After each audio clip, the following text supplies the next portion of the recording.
আসসালামু আলাইকুম বন্ধুরা, সুমাইয়া কুকিং চ্যানেলে আপনাদের স্বাগত। তো বন্ধুরা, আজকে আমি একটা নতুন ধরনের গোস আলু ভাজা আপনাদের রেসিপি করে দেখাবো।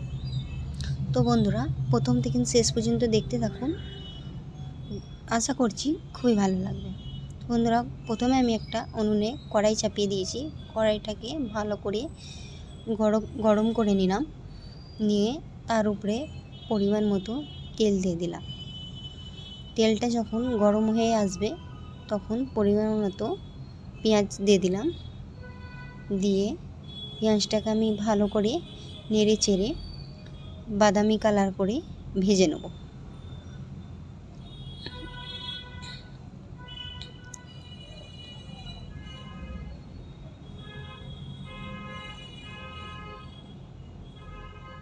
দেখতেই পাচ্ছেন পেঁয়াজটা আমি নেড়ে চেড়ে বাদামি কালার করে ভেজে নিয়েছি। তো এরপরে আমি এর উপরে আদা রসুন বাটা দিয়ে দেবো।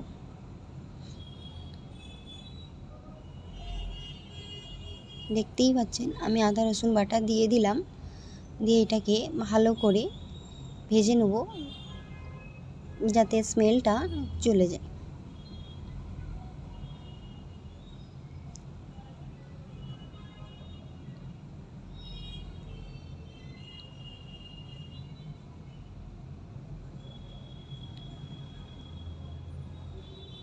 তো দেখতেই পাচ্ছেন আমি ভালো করে আদা রসুন বাটাটা স্মেলটাকে করে দিয়েছি। এরপর আমি হলদি গুঁড়ো, লঙ্কা গুঁড়ো, জিরে গুঁড়ো, ধনে গুঁড়ো দিয়ে দেবো পরিমাণ মতো। দিয়ে সামান্য পরিমাণ পানি দিয়ে মিক্স করে নেব যাতে না তলাতে না ধরে যায়।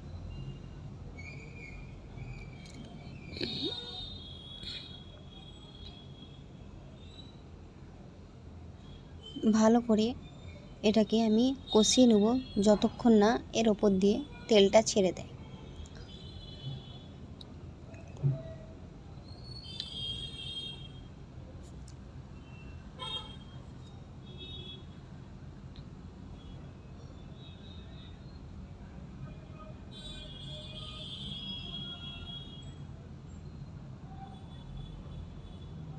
তো দেখতে পাচ্ছেন বন্ধুরা, অনেকটাই কষানো হয়ে গেছে। তো আমি আরেকটু ভালো করে কষিয়ে নেব। আমি দেখুন নুনটা দিতে ভুলে গিয়েছিলাম, তো এখন আমি নুনটা দিয়ে দিলাম পরিমাণ মতো। তো আপনারা অবশ্যই মনে করে নুনটা দিয়ে দিবেন।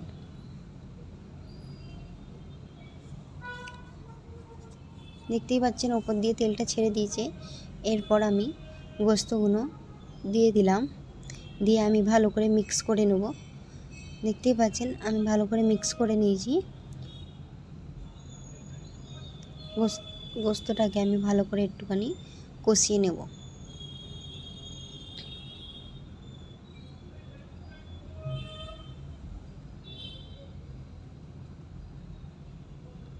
একদম ঘরোয়া পদ্ধতিতে দেখতেই পাচ্ছেন রান্নাটা।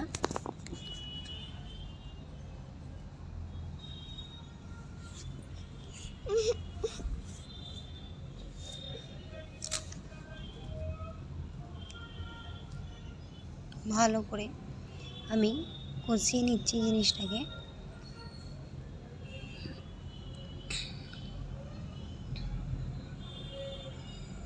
এর ওপর দিয়ে আমি এবার আলুগুলো দিয়ে দেবো। দিয়ে আমি আলুগুলোকে মিক্স করে ভালো করে ঢাকা দিয়ে 5 মিনিটের মতন রেখে দেবো মিডিয়াম ফ্লেমে।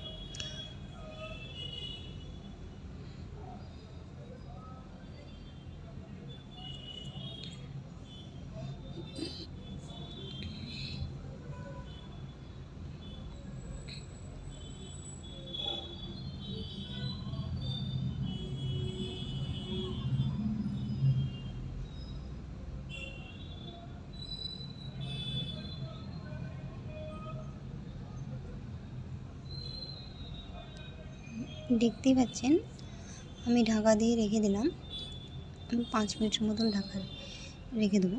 দিয়ে দেখুন আমি 5 মিনিট পর আবার খুলে নিলাম ঢাকাটা খুলে নেবার পর আমি আবার একটু 5 মিনিটের মতন রেখে দেবো ঢেকে।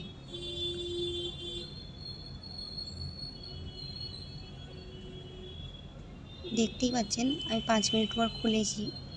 দেখুন ভাজাটা কত সুন্দর হয়েছে, কালারটাও কত সুন্দর আসছে, খেতেও খুব দুর্দান্ত হয়। তো একবারটি বাড়িতে অবশ্যই ট্রাই করে দেখবেন, কেমন হয়েছে অবশ্যই কমেন্টে জানাবেন। তো বন্ধুরা, ভিডিওটা যদি ভালো লেগে থাকে অবশ্যই লাইক, শেয়ার, কমেন্ট করে জানাবেন।